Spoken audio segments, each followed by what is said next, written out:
Mes amis, merci de vous être libérés pour cette première réunion de rentrée de notre conseil communautaire. Un certain nombre de nos collègues, oh là là, allez, on y va. Un certain nombre de nos collègues n'ont pas pu se libérer et nous ont fait passer des pouvoirs.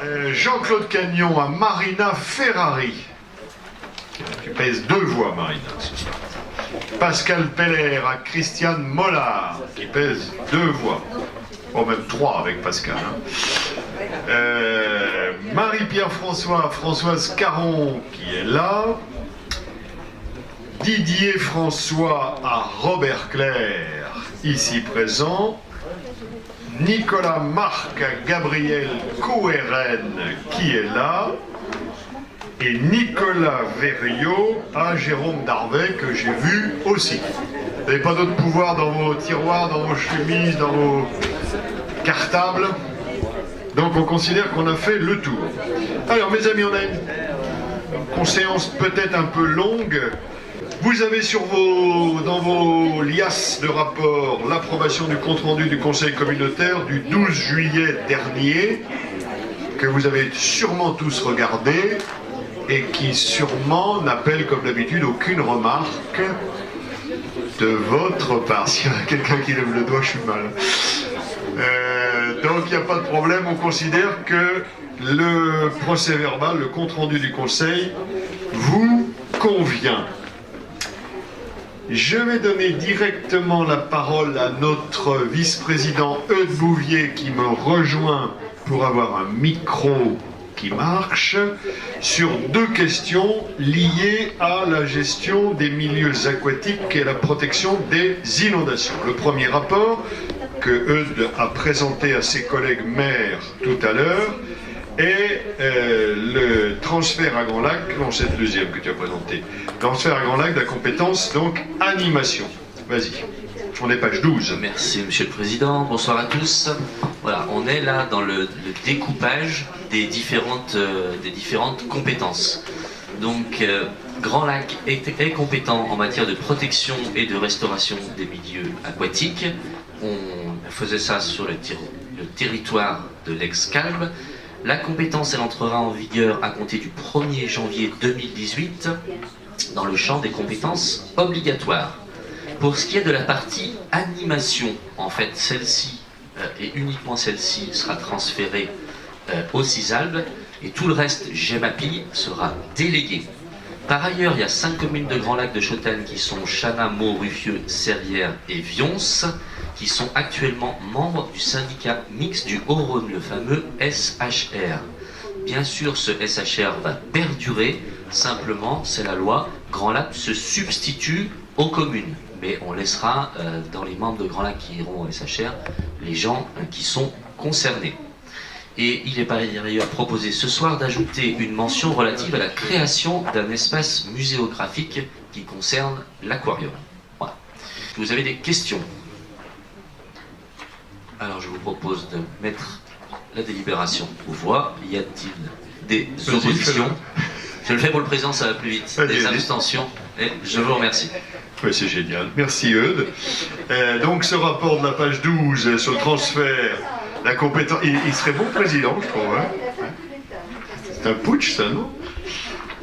Merci donc d'avoir fait voter. Sur la convention de mise à disposition, page 14. Alors, page 14, vous trouvez une convention de mise à disposition des services des communes, de vos agents techniques, en ce qui concerne la compétence GEMAPI. Donc tout le début de la convention est en fait la convention type qui a été faite par Grand Lac pour chacune des différentes compétences. Et on n'est concerné, nous, que par la page 20. Quand je dis nous, c'est ceux qui sont à la commission GEMAPI. Donc c'est la mission qui fait l'objet de prestations de services, compte tenu d'un besoin de proximité que la compétence exige. Vous imaginez bien, pour aller tronçonner un arbre dans une rivière, les communes peuvent être appelées à intervenir de manière urgente pour remédier à une situation présentant un risque immédiat. Donc après, la commission a souhaité que ces interventions soient limitées dans une durée maximale d'1 journée. On fera une photo avant et après, et vous avez les tarifs de mise à disposition des agents décidés par la commission, à savoir 21 € de l'heure. Merci Eudes. Est-ce qu'il y a des questions à notre vice-président? Pas de questions? Pas d'opposition ni abstention? Super, merci Eudes de ta rapidité, de ta concision. Alors, on attaque Olivier Rognard, on attaque donc dans le vif des sujets financiers. On en a une ribambelle et tu nous présentes d'abord la convention de refacturation de la dette du CITOA, dont on a déjà pas mal parlé. Bonsoir à tous. Alors j'ai compris qu'il fallait faire vite. On commence par la dissolution du CITOA et une convention de remboursement de la dette résiduelle. Donc il y avait une dette sur le CITOA, dissolution du CITOA, il convient de répartir cette dette. Donc comme vous pouvez le voir, on arrive à des pourcentages. Comment ont été établis ces pourcentages? Au regard des investissements qui ont été faits sur les différents territoires. Donc les 13% pour la communauté de communes du canton d'Albaz, donc qui a fusionné au 1er janvier, a eu 13% justement de d'investissement, de cette dette, donc de cet encours de 1 330 076 euros qui ont été réalisés. Donc il est convenu que l'on supporte finalement cette échéance à cette hauteur. Le gros de la dette, pour 74%, étant sur Rumilly, donc Rumilly porte, on va dire, l'ensemble et nous refacturera à hauteur de ces pourcentages. Abstention, génial. On passe page 29. Président, juste, Bernard. que ce qu'on avait évoqué à notre dernière réunion, non? Non, attention, là on n'est pas du tout sur... c'est autre chose, là on est sur la dette. Hein. Ah ouais, On n'est pas sur la négociation qu'on a évoquée lors des réunions précédentes. On passe page 52 à un sujet CFE. Il y a toute une série de sujets CFE. Le bas, les tranches 2 et 3 qui étaient un petit peu sensibles, on ne s'est pas positionné au maxi, de manière à ce que ce soit un petit peu moins douloureux pour les entreprises du territoire de Chautagne. On va dire qu'on va faire un fois 2,5 fois 3 au lieu d'un fois 5. Ceci, on va voir après avec une période de lissage sur 10 ans qu'on va voter après. Donc, ce qui est en conséquence, c'est-à-dire que sur ces tranches-là, notamment sur l'Albanais et sur le territoire Calbe, on va avoir une diminution pour les entreprises concernées. La recette pour la collectivité restant inchangée, je le rappelle. Voilà, donc vous avez donc les choix qui sont faits. Donc sur la première tranche, on se fixe à 400, sur la deuxième à 700, sur la troisième à 1000, 1500, 1700 et 1900. Merci Olivier. Est-ce qu'il y a des questions? Alors, est-ce qu'il y a des questions sur ce rapport, Jacques et Eudes? Quel est le taux qu'on applique, le taux moyen qu'on applique sur les bases? Le taux moyen de CFE, taux de CFE. Disons, la base, c'est quand l'application du taux sur la valeur locative est inférieure au montant mini. Ça c'est le montant mini. Quand, en effet, par application de la valeur, quand on a fait notre opération sur la valeur locative, on est inférieur au montant mini, on applique le montant mini. C'est un montant plancher en fait. Hein. Ouais. Ok, Eudes. J'interviens parce que vous connaissez mon amour pour les impôts. Moi j'ai toujours des difficultés à comprendre qu'on taxe les gens avant qu'ils aient même travaillé. Et là c'est le cas, par exemple quelqu'un qui gagne 0, un auto-entrepreneur qui est chez lui à Vion, qui fait une conférence par an, il va payer 400 € de CFE alors qu'il n'a pas commencé à travailler. Ça me gêne toujours, voilà, par conséquent je m'abstiendrai. Laurent? Non, c'est pas 400 €, c'est la base minimum 400 €. Donc sur les 400, on applique le taux de 26,65. 100 €, pas que 100 €. D'accord. Enfin, malgré tout, c'est 100 € avant que le type ait commencé à travailler. Et comme Eudes vient de créer son activité... Non mais tu as raison, c'est vrai que c'est un peu un principe qui est contestable. Il y a beaucoup d'entreprises qui sont sur ces questions un peu Alors, sensible. cependant, en complément par rapport aux propos de Eudes, on a un petit peu deux solutions. Soit en effet, on applique, on vote là ce que je vous propose, soit on ne fait rien, et dans ce cas-là, s'applique de manière automatique le taux moyen pondéré. Le taux moyen pondéré, en l'occurrence, avec la faible part de la Chautagne, est sur une fourchette beaucoup plus haute sur les tranches les plus basses que ce qu'on va voter. Olivier, ce que conteste Eudes, c'est pas tellement le niveau ni le montant de la base, il conteste le principe de taxer avant même qu'une entreprise ait, le cas échéant, fait 1 euro de chiffre d'affaires. Non, mais je comprends cette remarque. Hein. Nicolas, tu voulais dire un petit mot? C'est vraiment dans l'échange, parce que je souscris aussi aux propos d'Eudes, mais pour remettre en équilibre, quelque part, quand une entreprise s'installe, on lui amène tout un tas de services. La route, qu'elle soit communale ou quoi que ce soit, qui permettra à ses salariés, à ses clients d'arriver à l'entreprise, l'électricité qui arrive jusqu'à ses locaux. Cette entreprise, qu'elle travaille 365 jours dans l'année ou 1 jour dans l'année, nous on va maintenir l'infrastructure publique 365 jours dans l'année. Ce qui fait qu'effectivement, aussi quand elle s'implante, nous on s'engage à lui permettre de... Et c'est aussi pour ça que l'impôt se déclenche dès la première minute. Non, on gère pour échanger avec eux. Ouais. Quelque part, il y a une certaine logique. Merci, c'est un très bon argument. Alors, sur cette fixation d'un montant unique donc, de base servant au calcul de la cotisation foncière des entreprises, est-ce qu'il y a d'autres remarques ou est-ce qu'on passe au vote? Je ne vois pas de remarques, pas d'opposition. Alors si, peut-être, tu t'opposes? Abstention. Abstention. Donc pas d'opposition, abstention 1, pas d'autres.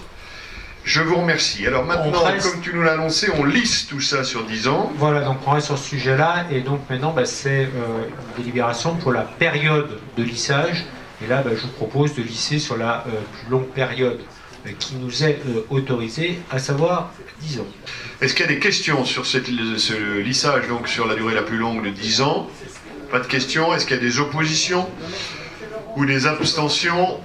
Aucune, je vous remercie. Le rapport est donc adopté. On reste sur la CFE avec des exonérations en faveur de certaines activités, à savoir l'exonération en faveur des entreprises de spectacles vivants, l'exonération en faveur des établissements de spectacles cinématographiques,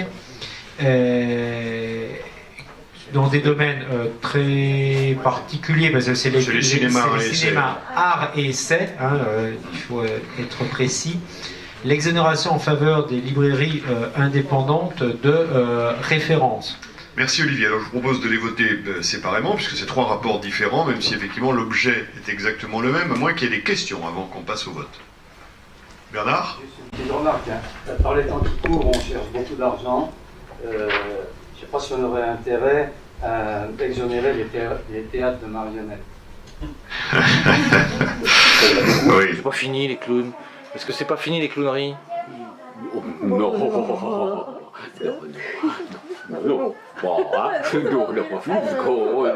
Pas certain que c'est un rapport financier, je veux dire, très important dans notre secteur. Merci pour cette remarque. Le 1er janvier 2017, il y a un nouvel office de tourisme de Pôle. Et il s'agit aujourd'hui d'instaurer cette taxe commune et d'en voter les montants que vous avez dans votre dossier et qui sont évidemment proportionnels au niveau d'hébergement. Vous ne payez pas la même chose dans un 5 étoiles que dans un camping, puisqu'on va de 4,40 à 0,22, sachant que dans la taxe de séjour, il y a 10% de cette taxe de séjour qui est perçue par le département pour sa politique touristique départementale.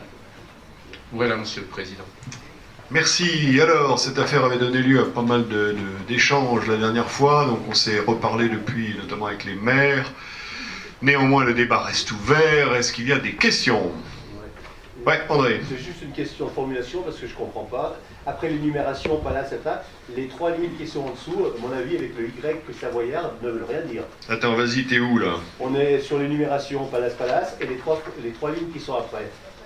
Quoi, la taxe de séjour est perçue, c'est ça? Oui. Un palace, hôtel de... Auprès des personnes hébergées à titre onéreux, c'est ça? Oui, c'est ça. Pour moi, ça veut rien dire la phrase. Je sais pas à qui ça s'adresse. Pour les hébergements à titre onéreux suivants, c'est les gens qui... Non, c'est le truc d'après, là, les 3 lignes, où ils considèrent que c'est du blabla. La taxe de séjour est perçue auprès des personnes hébergées à titre onéreux.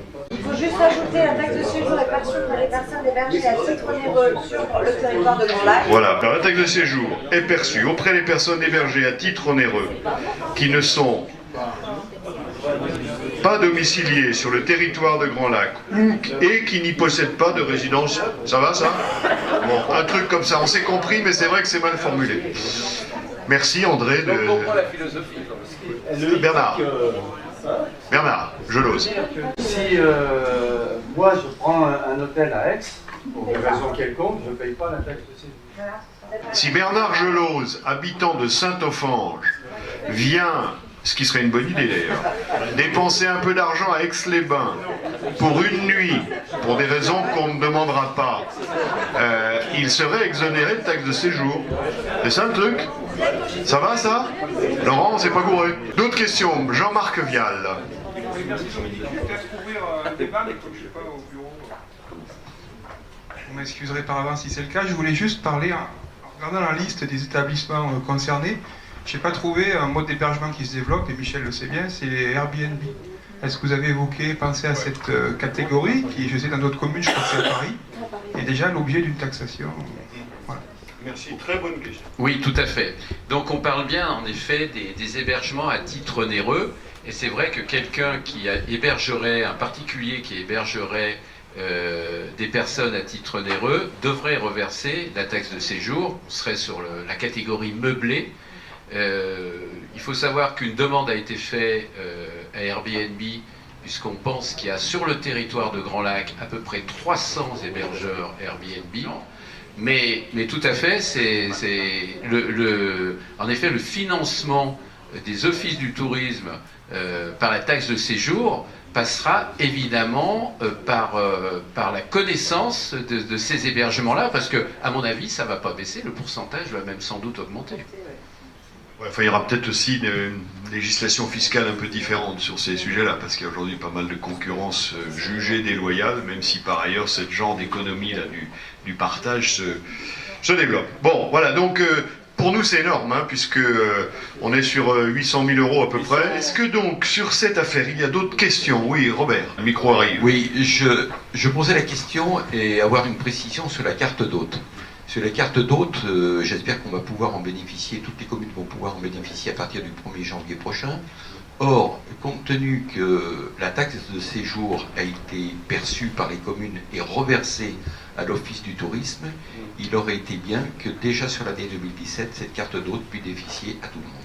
Alors oui, enfin, je suis un peu sec sur la réponse, mais tu as implacablement raison. C'est-à-dire qu'à partir du moment où ça a été reversé, on aurait dû imaginer que les communes en question puissent bénéficier de la carte d'hôte.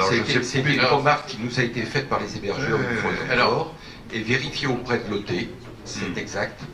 L'OT refuse la carte d'hôte. Alors, c'est pourquoi alors Alors oui, parce que la carte d'hôte, elle avait été initiée par l'Office du tourisme d'Aix-les-Bains, quand il existait bien sûr, et elle avait été mise en place pour une raison très simple, c'était en effet d'augmenter la perception de la taxe de séjour, parce que vous l'avez bien compris, même les hébergeurs professionnels comme les hôtels et meublés, c'est une déclaration volontaire. Bon, des fois on se pose quand même des questions, et depuis qu'on avait instauré la carte d'hôte, parce que la carte d'hôte c'est quoi? C'était le transport gratuit, et qui était quand même utilisé en grande partie par les curistes. Mais elle était quand même très exclusive. Pour l'année 2017. Voilà, ce que dit Robert, c'est qu'on aurait pu faire marcher le truc dès 2017, parce qu'en fait les reversements des communes à l'office, enfin ou à l'aglo, ou à l'office du tourisme intercommunal, marchent depuis le 1er janvier 2017. Donc là, il y a peut-être un petit hiatus sur lequel je ne sais pas si on peut rattraper le coup, je ne sais pas du tout, ça me paraît un peu tard. Ok, merci à vous pour ce débat. Est-ce qu'il y a d'autres questions? Non, pas d'autres questions. Est-ce qu'il y a des oppositions? Une. Et Eudes, est-ce qu'il y a des abstentions? Une. Jacques.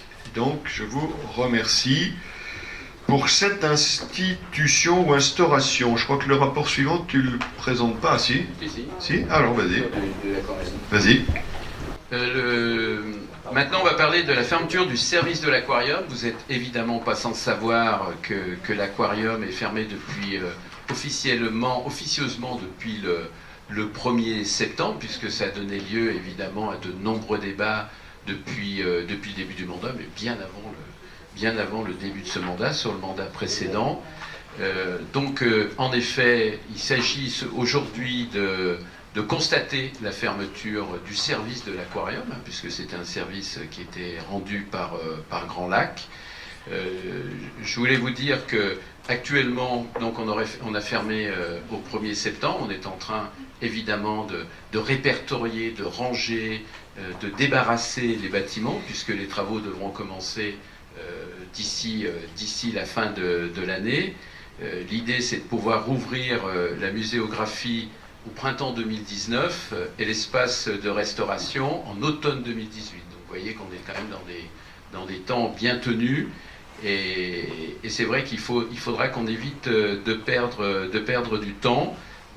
La muséographie va être étudiée et est déjà en cours, bien sûr, du côté du CISAL. On a eu de nombreuses réunions et je trouve que ça progresse plutôt pas mal. Je vous tiendrai au courant du contenu, puisqu'on est quand même sur des volumes intéressants, et je pense qu'on aura vraiment à l'ouverture, à la réouverture, quand même quelque chose de très qualitatif. En tout cas, c'est vrai qu'il faut qu'on constate la fermeture aujourd'hui du service de l'aquarium. Alors Michel, ce sujet fait couler pas mal d'encre. On en parlait encore tout à l'heure avec Jean-Guy Massona. Moi, je n'ai aucun doute sur l'idée qu'on aura un bel espace muséographique, centre d'interprétation du lac et de sa végétation et de sa flore et de sa faune.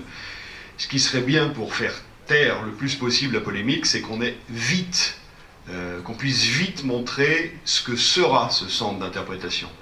De manière à ce que, effectivement, on va mettre beaucoup d'argent dans cet aquarium version 21e siècle, et c'est quand même un peu emmerdant qu'on ait encore des concitoyens qui disent « Ah oui, ils remplacent l'aquarium par un restaurant ». Je la fais courte, mais c'est à peu près ce qu'on a. Donc plus vite on montrera ce que sera ce nouvel aquarium du 21e siècle, et à mon avis, mieux on se portera. En tout cas, moi je serai plus confortable. Donc bon, là il s'agit simplement de constater la fermeture. Ça, c'est un truc qui est clair, net, il n'y a qu'à passer devant. Est-ce qu'il y a donc sur cette fermeture d'aquarium des questions, des oppositions ou des abstentions? Une, Sylvie? Ok. Je vous remercie. Donc merci Michel pour ces présentations. On a un dernier rapport que nous présente notre vice-présidente Marie-Claire Barbier sur le lancement de l'étude préalable à TEPOS. Marie, tu vas nous en dire un peu plus. Alors, vous savez qu'on a lancé la démarche d'élaboration du PCAET, le plan climat, air, énergie territorial, et que l'étude de ce plan est une opportunité pour le coupler avec l'étude de l'éventualité de rentrer dans ce qu'on appelle un territoire TEPOS, d'autant qu'on a dans les territoires voisins énergie positive.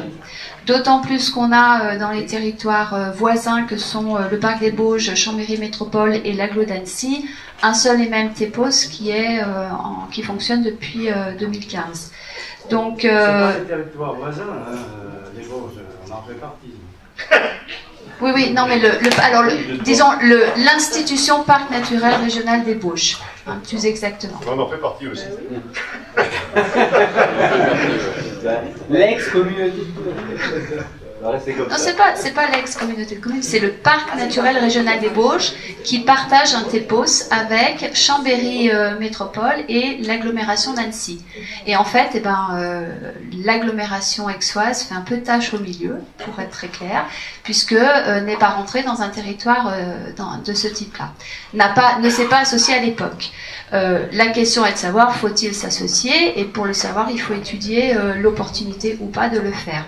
Comme on est lancé dans une démarche PCAET et qu'on est sur des thématiques qui sont complètement identiques, ce qu'il est proposé, c'est de mutualiser les deux études. D'autant qu'on sait qu'on touchera des subventions pour l'étude des BOS, qu'on n'en touche pas pour le PCAET.